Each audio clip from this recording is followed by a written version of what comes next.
In the Court of Far Horizons. Fleet Master! The young boy gasped, panting for breath as he tried to call out, while simultaneously ducking and weaving his way across the dock front. Carakamare was busier than ever since the docks had been rebuilt. Despite the war with the Grendel, there were scores of stevedores hard at work unpacking the cargo from the two huge freeborn vessels docked just that morning. Sadly, the tumult made it impossible for Giovanni von Temeshwar to hear the boy. He had a pressing meeting with a pair of freeborn captains at the captain's ring. They wanted to discuss the situation in the Khazar Straits and what was being done about it. Fortunately, the bustling crowd mostly parted to let him pass. The dockers in Carakamare knew better than to delay the Imperial Fleet Master when he was about his business. Fleet Master! The boy shouted again. Fleet Master He gulped another breath of air, but the Seawolf spun on his heel to face the young lad before he could finish the sentence, a single eyebrow raised inquisitively. Mr. Giovanni, sir, the lad said, trying to regain his composure. Message for you, sir. Urgent, sir, from the Fellowship of the Purple Ships. Sails, the Bravo corrected him. Yes, sir, the Purple Ship sails, sir. Message from 'em. For you, sir. Giovanni accepted the scroll from the young boy's outthrust hand. The wax seal bore the Fellowship's impression, still fresh and slightly warm to the touch. Their offices were over a mile away on the far side of the docks. The boy must have run the whole distance. What could the Fellowship want so urgently? The scroll disappeared inside the Fleetmaster's tunic to be replaced with a ring coin that he expertly flipped towards the messenger. That kind of prosperity deserved a reward. Overview. At the recent summit, Emperor Vesna requested that the Constitutional Court appraise the implications of a new imperial sodality, the Court of Far Horizons. Any new imperial sodality can have significant legal ramifications which depend on the precise wording of its manifesto. The aim of the civil service appraisal is to provide clarity on these consequences to enable the Senate to better decide the matter. The request was timely, for that same day Archmage Vosk met with Ptolemy, a herald of the so-called City of Salt and Sail, for a plenipotentiary in the Hall of Worlds. The city is an obscure power in the Autumn Realm, concerned with communication and travel. Their herald was keen to explore ways the city could work with the Empire to support the court, should the appraisal go ahead. Consequences. Magistrate Abraham has conducted an analysis of the constitutional implications of the new Sodality's provisional manifesto. Abraham notes that the manifesto is bold and vigorous in establishing its remit, but that means some of the implications are far-reaching. The manifesto reads as follows, quote, "This Sodality holds the following to be true. Merchant fleets represent the face of the Empire to the common citizenry of foreign nations. The lifeblood of the Empire is trade. Its paths must never be hindered. Imperial sailors share a common purpose and must aid one another upon the sea. The Sodality therefore exists to champion the development of trade infrastructure and trade policy to expand the Empire's prosperity, support Imperial fleets who trade beyond the Empire's borders, influence and leverage foreign relations through trade for the betterment of the Empire. Manifesto of the Court of Far Horizons." End quote. The manifesto describes a sodality that will be responsible for maritime trade and the actions of fleets engaged in that trade. It is possible that the throne intends the sodality to be responsible for foreign trade, which would be a much broader remit. The first truth of the sodality is that merchant fleets represent the face of the Empire to foreign nations, which implies the idea that the sodality has a very broad remit. However, the Empire engages in extensive trade with Otkadov, none of which is conducted via fleets. Likewise, there is trade with Skura and Orc septs like the Sandfishers and the Brannock Orcs, all of which is entirely overland. Constitutionally, the throne could seek the creation of an imperial sodality with responsibility for all foreign trade, but that would need a different manifesto, one which removed the elements about fleets. The focus on maritime trade with other nations reduces the crossover with the constitutional role of the bourse, but some conflicts will still arise. In these cases, the court would inevitably need to weigh each case on their merits to assess how important trade was to the issue in question. For example, the production of the steel fist is contingent on trading relations with the Sarkophan Delves. As a bourse seat dependent on trade, it could be changed by the Senate to grant the sodality the right to appoint it, but it could also be left with the bourse since it produces ilium. A similar title that traded liao rather than ilium would most likely need to be appointed by the new sodality. The manifesto references the Empire's fleets several times, but the tenor appears to be limited to their role in trade. Imperial fleets are highly flexible and can engage in espionage, adventure, and warfare, but all these activities would fall outside the remit of the Court of Far Horizons based on this manifesto. That would mean that the Senate couldn't grant the sodality powers or responsibilities for such activities without first changing the manifesto. That might not even be possible. The Constitutional Court expects a sodality to have a single, clearly defined area of responsibility.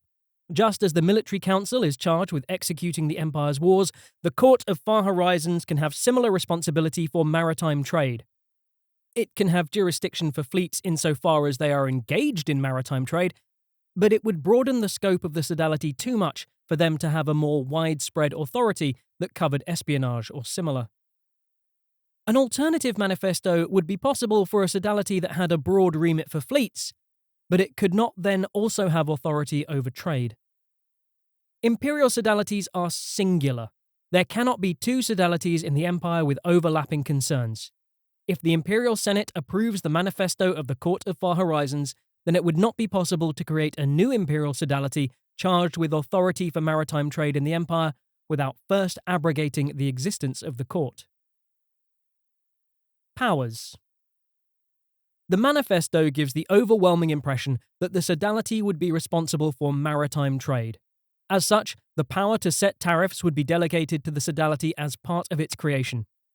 The manifesto states that the lifeblood of the Empire is trade. Its paths must never be hindered. Hindering trade is a fundamental part of setting tariffs, so it is questionable whether that wording would permit the sodality to do anything other than to remove all tariffs.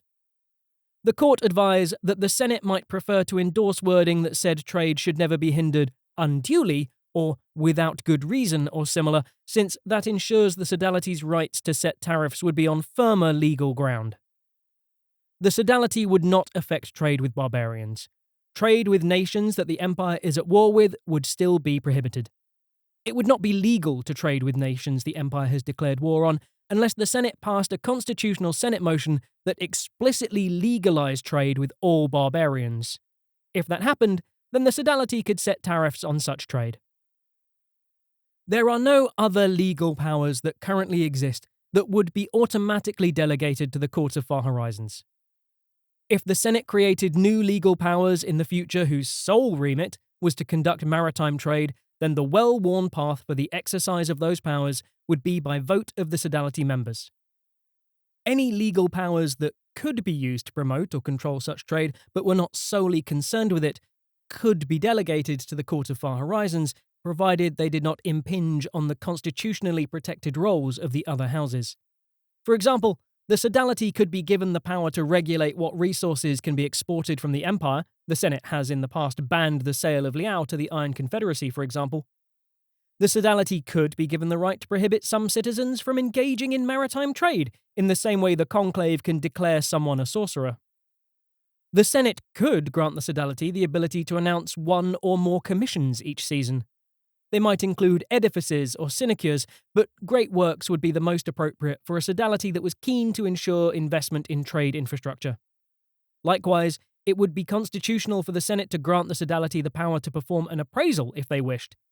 How the court used the power would be up to them, but they could appraise ways to increase foreign trade with a specific nation or increase trade in specific goods, such as mithril, weirwood, or white granite. In both cases, this would involve transferring one of the Senate's own commissions or appraisals to the sodality. Appointments.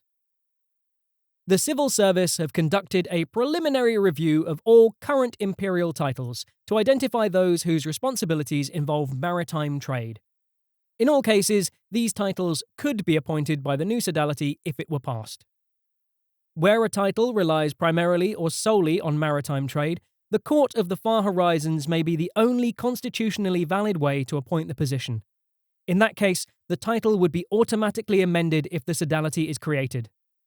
If there are other constitutionally valid ways to appoint a title after the sodality is created, then there would be no change to the method of appointment without direct action by the Senate.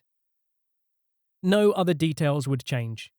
If a position had tenure, it would only come up for election by the sodality at the point where the incumbent died, stepped down, or was revoked.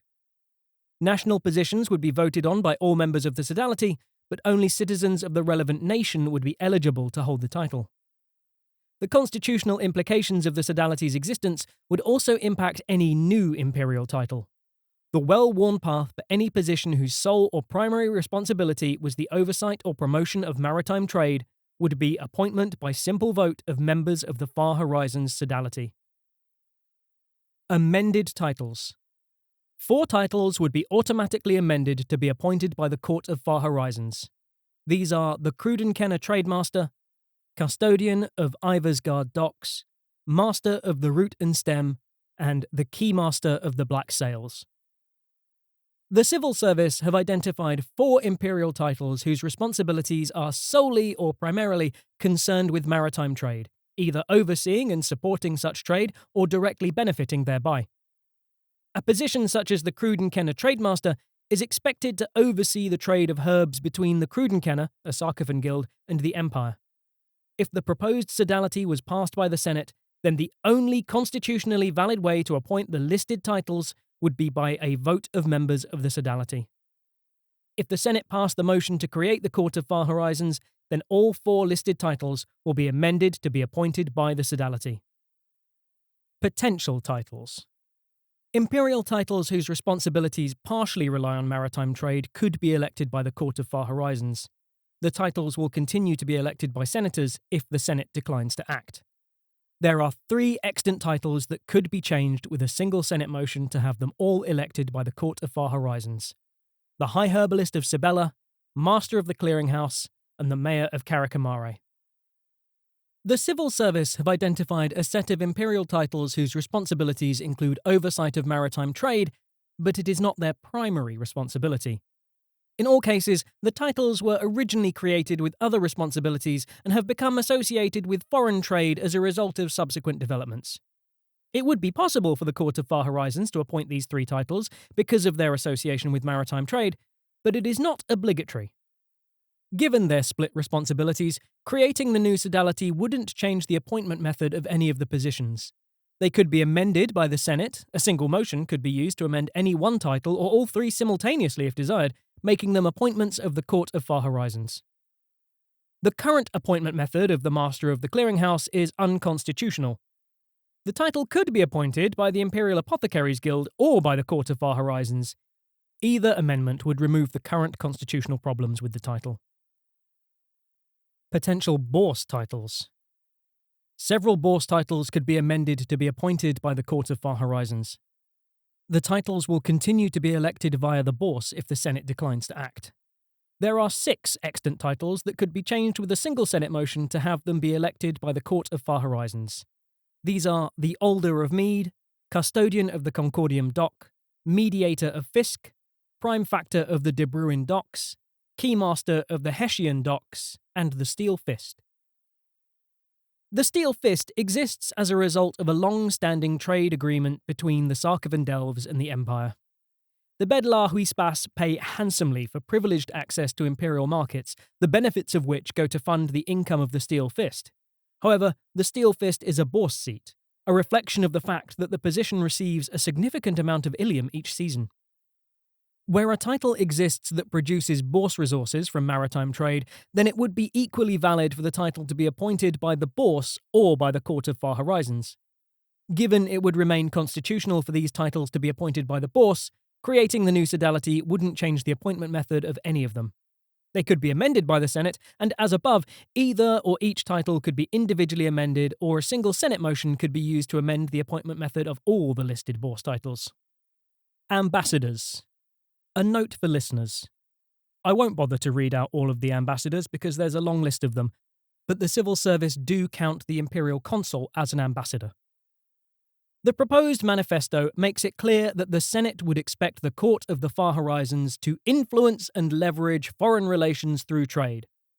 Although anyone is entitled to deal with foreigners, the official power to create a treaty with a foreign power lies with the ambassador, and it is the ambassador who is expected to receive any official delegation. Trade can be an important part of these foreign relations, especially with powers like the Grendel or the Sarkovan, who take a more mercantile approach to their dealings with the Empire.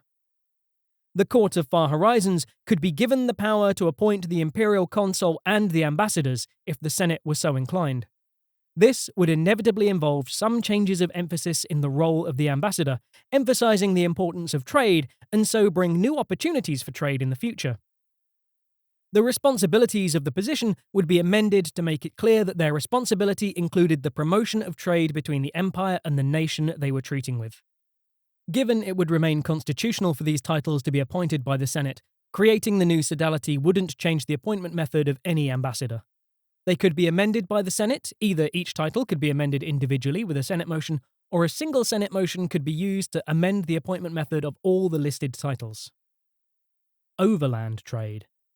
An amended manifesto could create a sodality whose purview covered all foreign trade. Significantly more imperial titles would fall under the authority of such a sodality. Another note for listeners, I'm not going to list all of the overland trade titles because there is a ton of them. The Constitutional Court have done their best to interpret the manifesto provided by Emperor Vesna and have assumed that the throne is considering an imperial sodality that would have responsibility for maritime trade. A more general manifesto, one that stripped out the references to fleets, could broaden the focus to all foreign trade. Such a change would still be constitutional, but it would dramatically widen the remit of the sodality, bringing overland trade with various neighbouring foreigners like the Sandfishers of Holberg, the Faradon, and the Iron Confederacy under its remit. The list prepared by the civil service shows all the titles they have found that could be affected. If the Imperial Senate chose to extend the sodality's remit to all foreign trade, then each title would need to be individually evaluated. Any title that no longer had a valid method of appointment would be automatically amended to be appointed by the Court of Far Horizons. Titles that were still valid could be amended using a Senate motion. Support. 3 groups have indicated that they might support the Court of Far Horizons if it were given a broad remit by the Imperial Senate and backed with significant legal powers. As is often the case, few groups have any interest in supporting a talking shop. They are only prepared to support the sodality if it is clear that it can wield actual power. The Fellowship of the Purple Sails. The Fellowship of the Purple Sails is a large sodality of merchants and fleet captains that has extensive business operations across the Empire and beyond. It rarely takes a direct interest in politics, since most members spend much of their time at sea, but word of the new imperial sodality has piqued their interest. The new sodality seems to encompass all the Fellowship's interests. Many members of the Fellowship are eager to join the court, and their leadership are openly discussing joining en masse should the sodality receive the backing of the Senate. What concerns the Fellowship most is the fate of imperial trade, and the assertion of the court that the trade should never be hindered is what interests most Purple Sails. However, they are only prepared to join the new sodality if it gains the seal of approval of the throne and the Senate gives it the power to set tariffs. Without that, there is a concern that the sodality will be a toothless body that is unable to set or even influence imperial trade policy. If the Court of the Far Horizons is given the power to set tariffs, then the Fellowship of the Purple Sails will be dissolved, with members moving to join the court. If that happens, then the Fellowship will turn over one of their most valuable assets to the new sodality: docking rights at the port of Hayden in the Sumar Republic. Hayden lies well over 500 miles from Zemeh, close to the limits of the rule of the House of the People. The port does not customarily permit traders from the Empire to dock there. The Fellowship enjoys special privileges as a result of a private agreement with the High House of Prosperity, secured nearly a decade ago. This privilege could be transferred to the Court of Far Horizons. Hayden is no more profitable than Zemeh or other ports imperial fleets enjoy access to, but it does provide some unique goods that cannot be acquired elsewhere. The Purple Sails do not intend to disclose these details unless the Empire joins, since that information is only shared with other members of the Fellowship. For as long as the Court of Far Horizons have the power to set tariffs, members of the Sodality, and only members of the Sodality, will be able to dock at the port of Hayden. The Bedelar Huispas. The Sarkovan want the Court of Far Horizons to be given the power to appoint all titles associated with maritime trade. They will donate a total of 2 thrones a season to the Imperial Treasury if all the maritime trade titles listed above are appointed by the new Sodality. They will donate a total of 8 thrones a season to the Imperial Treasury if all the 3 Sarkovan bourse seats are also appointed by the new Sodality. They will donate a total of 12 thrones a season to the Imperial Treasury if the ambassador to the Sarkovan is also appointed by the new Sodality. The notoriously mercantile Sarkovan Delves enjoy positive relations with the Empire, but it is clear that one thing they do find frustrating is the way the Empire allows politics and religion to interfere with commerce. Such restrictive practices are anathema to the Sarkovan, most of whom prefer to place profits above what they see as confounding distractions. As such, the leading families of the Sarkovan Delves are enthusiastic at the prospect of dealing with members of the Court of Far Horizons on a professional basis. Provided that the 3 titles listed above are given over to the new Sodality, then the Bedelar Huispas will provide compensating payments to the Imperial Treasury equal to 2 thrones a season.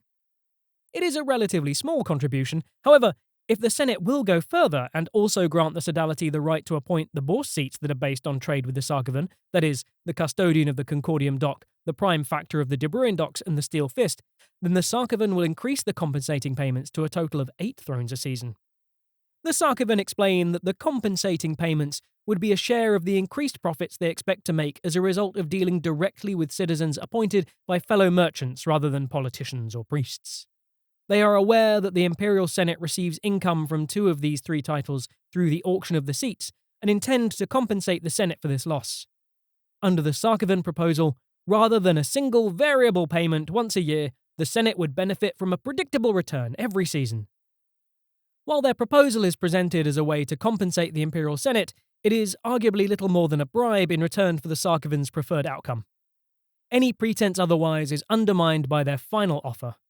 If the Senate will also grant the Court of Far Horizons the legal authority to appoint the ambassador to the Sarkovan Delves, as well as all the other titles, then the Delves will increase the compensating payments to a total of 12 thrones a season. Salt and Sail. The city of Salt and Sail is a largely unknown Eternal of the Realm of Autumn. A representative of the city, a herald called Ptolemy, the keeper of the Infinite Rookery, was present in the Hall of Worlds at the previous summit as a result of a plenipotentiary called by Vosk, the Archmage of Autumn. Many questions were asked, some of which the herald was able to answer. Since that meeting, Ptolemy has taken a keen interest in the progress of the Court of Far Horizons. It seems that some of the aims of the new Sodality align with those of the city, at least close enough for the herald to make a promise of support. If the Imperial Senate will grant the Sodality the legal right to appoint all Imperial ambassadors, then the Eternal will offer their support as a patron for the new Sodality. If that happens, then the city will offer what aid they can spare to support the new Sodality as it becomes established. One form this aid will take is the offer to take a single message once a year to anyone, anywhere in the world. While this offer may seem no better than a winged messenger, Ptolemy points out that ritual requires the magician to know the name and the approximate location of their target.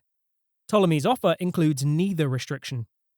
With the assistance of the city of Salt and Sail, whoever is elected as speaker for the new Sodality could send a message to anyone, anywhere in the world. There would still need to be some way to identify the correct recipient, of course, but the speaker could employ any logic to designate who should receive their missive. It could be as simple as the leader of a named Druge sept, or as difficult as the current owner of a stolen magical item. Provided there was an identifiable recipient somewhere in the mortal world, the city would deliver the message. The only limitation would be that it must not be more than 111 words length in total. Once the city had delivered such a message, they would not deliver another until a year had passed. The city would provide written guarantees that the service would remain available to the Empire for as long as the Sodality retained the rights to appoint all imperial ambassadors. Limitations. Maritime trade between the Empire and the great powers of the world, nations like the Asavean Archipelago or the Sarkavin-Delves, is important, but it still only represents a very small part of these nations' economies. All the great nations engage in trade with each other to a greater or lesser extent, as well as with their near neighbours. Moreover, the huge size of these nations means that they are mostly self-sufficient, with large internal markets that provide for their citizens or subjects. As such, it is not possible to use maritime trade to influence their governments or affect the way they view the empire. The number of fleets that chose to trade with a nation each season is never significant enough to influence their view of the world in itself. The Empire has had direct experience of this in the past, in their interactions with the principalities of Jam, who repeatedly made clear that they would not change their laws to suit the Empire.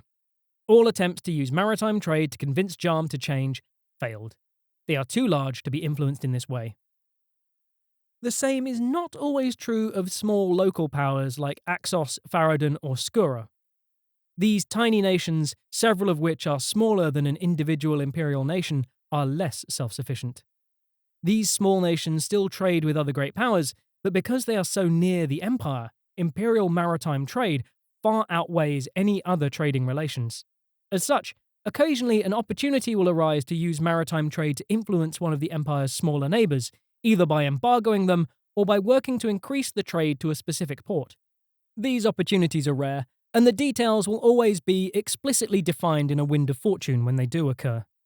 Absent such an opportunity, there is no effect on foreign relations from maritime trade, even with a smaller country. We do not check how many fleets have gone to a port unless there is a specific plot that provides a reason to do so. For further reading, please see the pages on Imperial Sodalities and Forever is Composed of Nows, a 387 YE Winter Wind of Fortune introducing the opportunity to appraise Imperial Sodality manifestos.